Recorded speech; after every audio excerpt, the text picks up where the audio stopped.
A warm welcome to today's talk.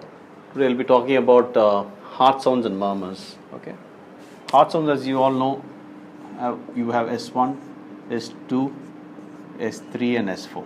Okay, S1 is because of the closing of the mitral and tricuspid valves. Onset of ventricular systole, you'll have closing of the mitral and tricuspid valve. That is causing S1. S2 is because of the closure of the aortic and pulmonary valves, generally A2 first and then P2. What is the cause of S3? S3 occurs because of the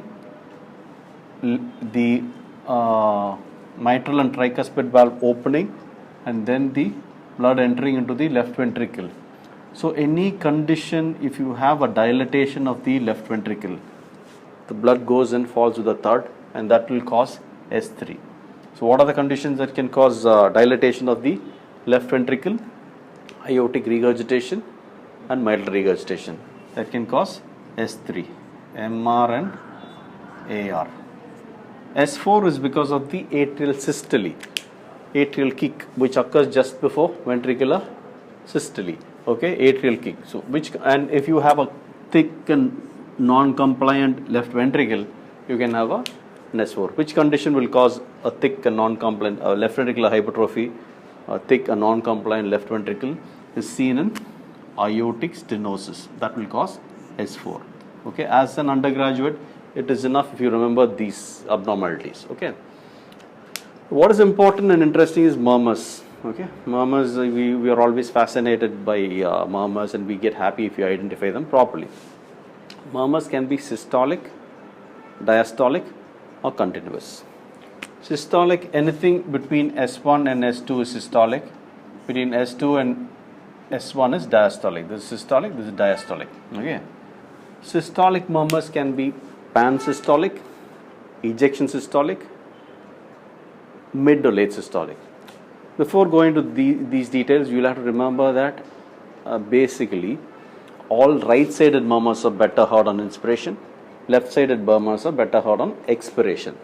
Why? Because on inspiration, the venous return to the right atrium is increased, so flow through the right heart is increased. So any murmur, if there is a stenotic or regurgitant lesion, any murmur will be increased during inspiration if there is a right heart pathology.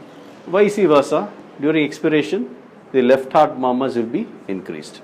So remember this. And also, any murmur arising from the mitral valve and the aortic valve can be heard all over the precordium, whereas a murmur arising from the tricuspid and pulmonary are usually localized. For example, an aortic stenotic murmur, an ejection systolic murmur of the aortic stenosis, can be also heard in the mitral area. It's called Gallagher's phenomena. Okay. Similarly, a mitral regurgitant murmur, it will be conducted to the axilla, but it can also be heard well in other areas. It's best heard in the mitral area, but it's also heard in other areas. So mitral and aortic murmurs can be heard all over the precordium, whereas tricuspid and pulmonary murmurs are usually localized. These are the basic thing you should know regarding murmurs. I told you systolic murmur can be pansystolic, ejection systolic, mid or late systolic.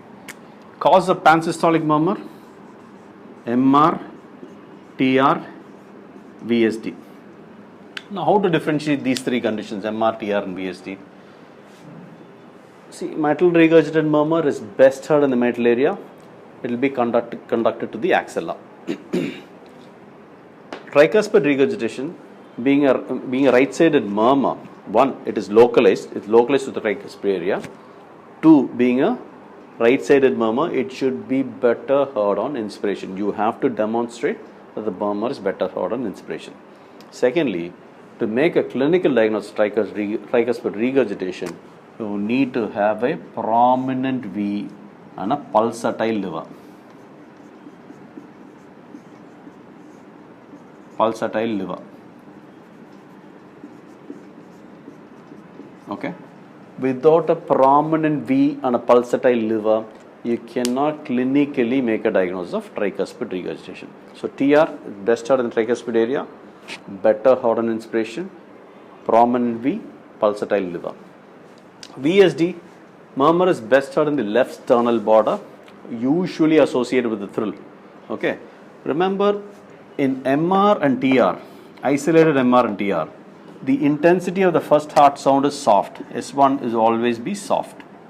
Okay. Like I told you in the previous class, in the case of MR, if the first heart sound is loud, always think of an associated MS. Okay. So in isolated MR and TR, the first heart sound is soft, whereas in VSD, it is intact. It is normally heard. Okay, that is how you differentiate. You will have the murmur is best heard in the left sternal border. You will have a systolic thrill. S1 is intact. This is about the pansystolic murmurs. Ejection systolic murmur. If it is heard in the aortic area, it is aortic stenosis. See, what is important is that where is the murmur heard, best heard, what is the shape of the murmur. Okay. Pansystolic murmur is a holosystolic flat murmur. Start with this one, ends with S2, it's a flat murmur. Ejection systolic murmur, this one, S2, it is like this. Just after S1, you'll have an upstroke and a downstroke, and doesn't persist throughout systolic. So, an ejection systolic murmur will be like this. So, the shape of the murmur, where is it best heard, will tell you what is the murmur. Okay. So, ejection systolic murmur in the aortic areas because of aortic stenosis. Sometimes severe systemic hypertension can also cause an ejection systolic murmur. In the pulmonary area, as far as undergraduates are concerned, remember pulmonary stenosis and severe pulmonary hypertension. There are lot of other causes for ejection systolic murmur like ASD, TOF, rupture of sinus valve, valve aneurysm, coarctation. All these conditions can cause ejection systolic murmur in the pulmonary area. Okay. Now, mid or late systolic murmur. What happens in mitral valve prolapse? Okay. Mitral valve prolapse is a condition where it's a problem with the cause of mitral valve prolapse generally unknown, or you can have conditions where there's problem with the connective tissue like Marfan's or Ehlers-Danlos. Okay. What happens is that during systole, the mitral valve closes, but the valve will billow back into the atrium. Okay. It billows back into the atrium. I told you the chorda tendineae and the papillary muscle are anchoring system. So, okay, you will have a mid-systolic click in the case of mitral valve prolapse. Okay. Click is more diagnostic than the murmur. Okay. You may have an associated MR. If there is an associated MR, you will have mid-systolic click followed by a mid or late systolic murmur. That is seen in mitral valve prolapse. Okay, this is about systolic murmurs. Diastolic murmurs, early diastolic murmur, mid diastolic murmur. Early diastolic murmur heard in the aortic area is because of the leak back into the ventricle, aortic regurgitation or severe systemic hypertension. If there is an early diastolic murmur heard in the pulmonary area, is because of pulmonary regurgitation. But remember, being a right-sided murmur, the murmur should be better heard on inspiration. Okay. Mid-diastolic murmur, it happens in mitral stenosis and tricuspid stenosis. Okay. Mid-diastolic murmur, mitral stenosis, we will have a loud first heart sound, an opening snap, a mid-diastolic murmur with a pre-systolic accentuation if the patient is in sinus rhythm. Okay. If it is heard on the right side, it is tricuspid stenosis, a rare condition, but again you will have to demonstrate that the murmur is better heard on inspiration, being a right-sided murmur.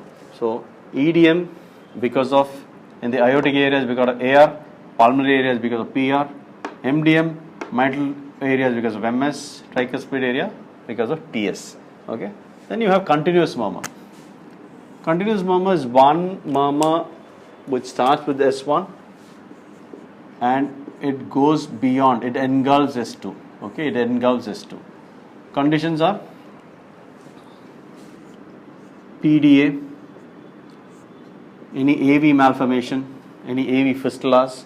There are other conditions which can mimic a venous hum in anemia can mimic continuous murmur, or a to and fro murmur. Anybody with aortic stenosis and aortic regurgitation with AS with AR, you will have an ejection systolic murmur on an early diastolic murmur.